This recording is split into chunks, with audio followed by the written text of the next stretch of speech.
Jiena Christian Magro, CEO tal-negozju familjari Awċi. Jgħataw biex nispjegaw daqsxejn l-istorja tal-grupp tagħna u peress li l-grupp tagħna għandu l-fuq minn 100 sena f'Għawdex, miegħi għandu wkoll il-papa tiegħi John Magro li huwa chairperson tal-grupp tal-negozju familjari tagħna biex jispjegalna iktar l-istorja tal-fuq minn 100 sena fil-grupp jopera f'Għawdex. John, Christian, grazzi naf li kelkom skeda impenjattiva ħafna, domna nippruvaw insibu l-ħin u l-ġurnata meta tistgħu tiġu fuq il-programm. Jiena l-istorja tagħkom affaxxinatni naf li bdiet mill-1886, kien żmien totalment differenti, però il-moħħ ta' negozju kien diġà hemm u kien moħħ qawwi fin-negozju. Tibdew tgħidulna l-istorja? L-ewwel nett grazzi Noeli tal-li ftakart fina u ftakart fil-Gżira Awċija. Huwa pjaċir tiegħi. Fil-Gżira Awċija għandna intrapriża. L-Awċin jemmnu fin-negozju u ma magħrufin ukoll għan-negozju. Mela l-istorja tal-familja tagħna fil-business tmur kif għadt int bdiet fit-1886. Minn nannu tiegħi kien jismu Gianni, jien fil-fatt imsemmi għalih. Dana Gianni kien ġej minn familja bħal ħafna f'dak iż-żmien ta' bdiewa, però ma kienx kontent b'dik it-tip ta' xogħol. U allura beda jara kif jista' jkabbar in-negozju. Mela biex bdiet dan kien jaqbad u jara kif jista' irabbi u jkabbar uċoħ f'Għawdex u mill-ewwel beda jieħu dan ix-xogħol li kien jirnexxielu mhux jixtri għax dak iż-żmien ma stajtx tixtri għax ma kienx hawn flus, ma kien ipaltat. Bl-Ingliż jgħidulu bartering. U beda ipaltat uċoħ immur bihom Malta u jipprova jbieħhom Malta. Dak li jirreferu għalih il-kumpratur. Ekku, dak ix-xogħol kien kumpratur. Illum il-kelma ma tantx għadha tintuża, però kumpratur ġej mill-kelma Taljana li tfisser tixtri, okay? X'kien imur Malta, kien jipprova jbieħ u jippaltat ma' affarijiet oħrajn li kien ikollhom bżonn il-bdiewa biex jerġgħu jaħsbu għall-uċoħ tas-sena li tkun ġejja wara. Intom mix-Xewkija u x'hekk. In-nannu kien mix-Xewkija u n-nanna tiegħi illi kien jisimha Ġanna wkoll, fil-fatt kienet minn Tasannat. Tasannat kien għadu il-villaġġ ma' ġenb ir-raħat tax-Xewkija. Ovvjament dawn bdew dak iż-żmien illi biex tmur Malta ma kienx faċli bħallum, biex tmur Malta kien jimpjega ġurnata kważi biex imur Malta u jasal u jibda jagħmel il-kuntatti tiegħu. Kien jagħmel it-tieni ġurnata biex jipprova jiskambja, jagħmel in-negozju, okay? U t-tielet ġurnata jerġa' jiġi lura li Għawdex. U jerġa' jibda iċ-ċiklu ġdid għal wara. Kienet kifra. Kien imur darbtej, kien jagħmel żewġ ċikli fil-ġimgħa. Fil-ġimgħa. Dan ovvjament kienet xi ħaġa kbira u xi ħaġa ta' piż kbir għalih u għall-familja kollha. Kont semmejt li kappillanija? Iva, dakka kif beda. Imbagħad x'kienet eżatt il-kappillanija però? Il-kappillanija llum kelma-oħra li ma taċċata tista'. Mela ma ninsewx li dak iż-żminijiet dan kien qabel l-ewwel gwerra. Dak iż-żminijiet ma kienx hawn flus fl-idej. Il-flus kienu għand ftit nies u xi ħaġa rarissima. Allura in-nies li kienu jgħixu fl-irħula kienu jagħtu lill-kappillan tagħhom u dak iż-żmien il-kappillan kien xi ħaġa ħafna kbar. Awtorità. Mhux hekk kien awtorità, ekku. allura biex darba biex jirringrazzjawh, okay, kienu jagħtuh minn tużana bajt, minn fellus, minn gidi, minn. U l-aqwa minn kien U mill-li dan kienu jagħtuh lill-kappellan l-aqwa l-affarijiet li kienu kollha. In-nannu tiegħi illi kellu foresight mhux ħażin, kien beda jibbidja il-kappellan imbagħad biex jisarraf u jkun jista' dan kemm ħajdu jikol bajt u kemm ħajdu jikol gidi, eċetera. Allora dan kien darba fis-sena joħroġ competition sejħa biex jipparteċipaw nies negozjanti illi isarfu għomlu f'affarijiet li kollu bżonnu jew inkella fi flus. U fil-fatt in-nannu mill-ewwel radu l-opportunità u ħatafa. Fil-fatt mir-riċerka li għamlunna nafu għalmenu 4 rħula f'Għawdex li kien jirnexxielu b'mod regolari jixtri dawn ir-regali li kienu jagħtu lill-kappellan fil-kappellanija. Kien imur għand il-kappellan tarħula differenti. Iva, il-kappellan x'in kien jirċievi dal-affarijiet kien imur jagħmlu u biex jipprova jbieħhom Malta. Ovvjament il-Maltin, in-negozjanti Maltin, mill-ewwel indunaw li l-kwalità tan-nannu tiegħi kienet ogħla mill-kumplament ta' sħabu l-awċin li kienu jmorru jippruvaw ibigħu Malta, u allura il-prezz li kien jirnexxielu jġibu għal-produce tiegħu għall-oġġetti li kien jipprova jpaltat kienu wieħed ogħla minn normal. Minn hemmhekk fil-fatt u għada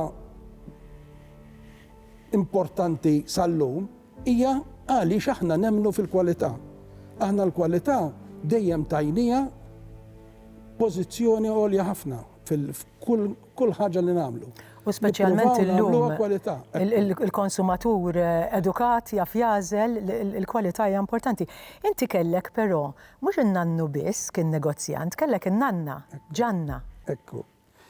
Mela, in-nannu kien iffortunatu u aħna kollha iffortunati li kien intaqa' mal-mara tiegħu li kien jisimha Ġanna u din Ġanna wkoll kellha spiritu imprenditorjali. Fil-fatt Ġanna kellha kienet tmexxi u ma ninsewx dak iż-żmien il-mara ma tantx kienet fin-negozju. Speċjalment mara fin-negozju. Kienet tmexxi ħanut tal-merċa. Right? U allura hemmhekk kienu kollha ħafna iktar kuntatt ma' nies li kienu kollhom għal bżonnijiet li kienu kollhom dawn in-nies. Ovvjament din kienet tajn lin-nannu isma' x'int tkun Malta ara ssibx tixtri dik u tagħmel dak għax hawn domanda għalija. Allura kienu jikkomplementaw il-xulxin. Ovvjament barra żmien bdew għadda żmien u beda jkollhom tfal. Fil-fatt kellhom 7 titfal. Li wieħed minnhom miet barra minn Malta għaliex kien fil-militar, fil-fatt kien il-kbir, però mbagħad kien fadal kellhom it-tfal l-oħra li kienu 3 subien u 3 ibniet. U fin-1916, dawn iddeċidew in-nannu in-nanna ddeċidew li jagħtu n-negozju tagħhom lil-negozju tal-iskambju lis-subien u n-negozju tal-merċa lill-bniet. U allura hekk għamlu separazzjoni tal-xogħol tagħhom mingħajr ma jkunx hemm biex jevitaw li jkun hemm il-konflitti. U dan kien l-ewwel pass kif għadda mill-ewwel ġenerazzjoni għat-tieni ġenerazzjoni. Ġona, hawnhekk daħaltna fit-tieni ġenerazzjoni. X'għamlet it-tieni ġenerazzjoni għan-negozju?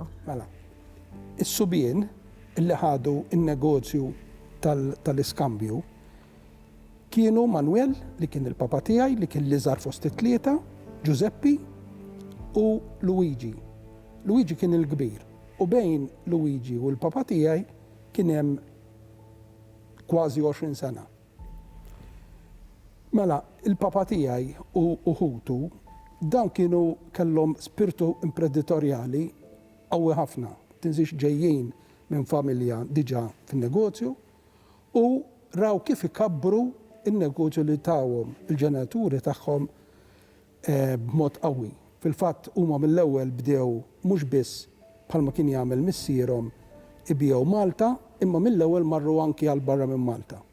U fil-fatt bdew jesportaw kemm kammun, il-koton, kienu jimportaw anki L-oġiela niftakar. l-oġiela biex isemnuhom għaw Malta u jbijawhom imbagħad għall-laħam biex jittiekel. U x'ibdiet toqrob il-gwerra, l-ewwel gwerra, dawn raw l-opportunità il għaliex il-gwerra ġabet magħha ħafna nies jgħixu għaw Malta, ħafna Ingliżi u barranin li kienu ġew għaw Malta, stazzjonati għaw Malta, raw biex ukoll jaraw kif ifornu lil dawk is-servizzi Ingliżi. U fil-fatt hemmhekk f'1916 waqfu il-firm Magro Brothers. U din għadha teżisti sal-lum.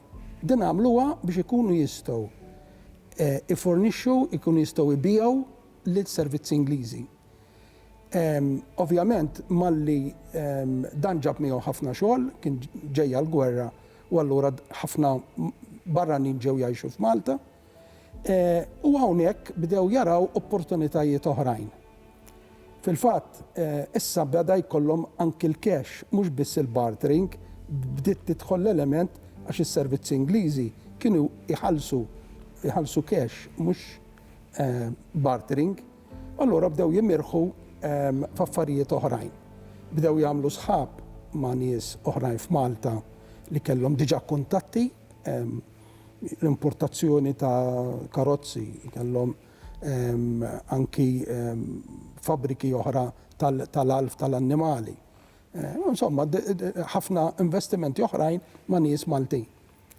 Barra minn hekk iddeċidew f'1934 ukoll illi barra milli jkunu importaturi u esportaturi ikunu wkoll jagħmlu manufacturing.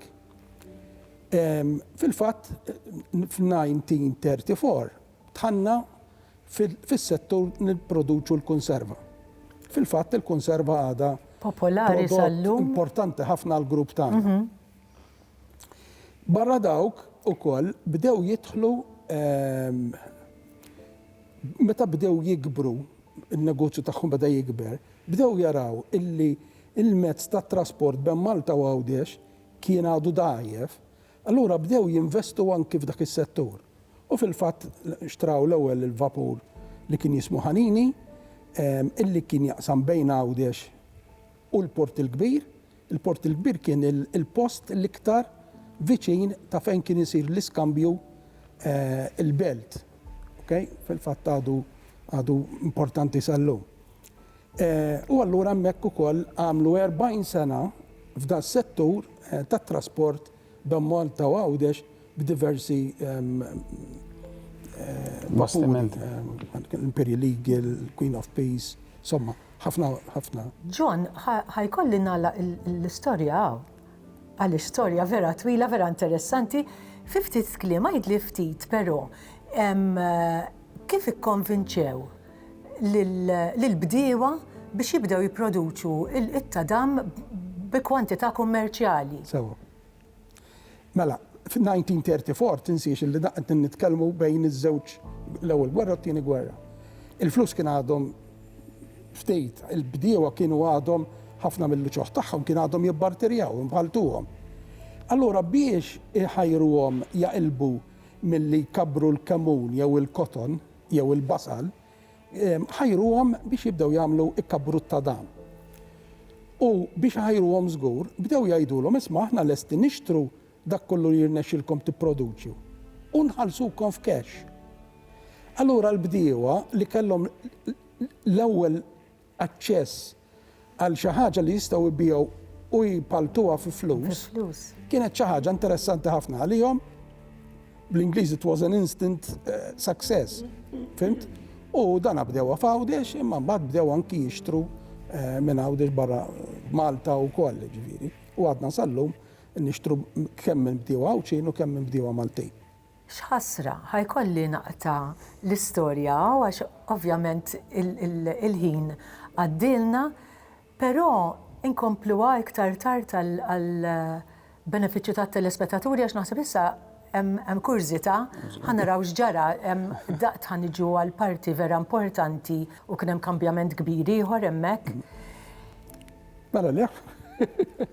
Mela, għalissa jina ħanħallikom għal ftit momenti ta' pubbliċità, però nwedkom li din l-istorja ħankompli lilkom il-ġimgħa li ġejja. Qabel il-pubbliċità però saqsejna lil Dr. Joseph Gerada li huwa ir-regolatur tal-Uffiċċju għan-Negozji tal-Familja. X'inhi eżatt governanza? Insemmuha ħafna, imma eżattament x'inhi u xi tfisser lejn in-negozji tal-familja. Narakom minn hawn ftit ieħor.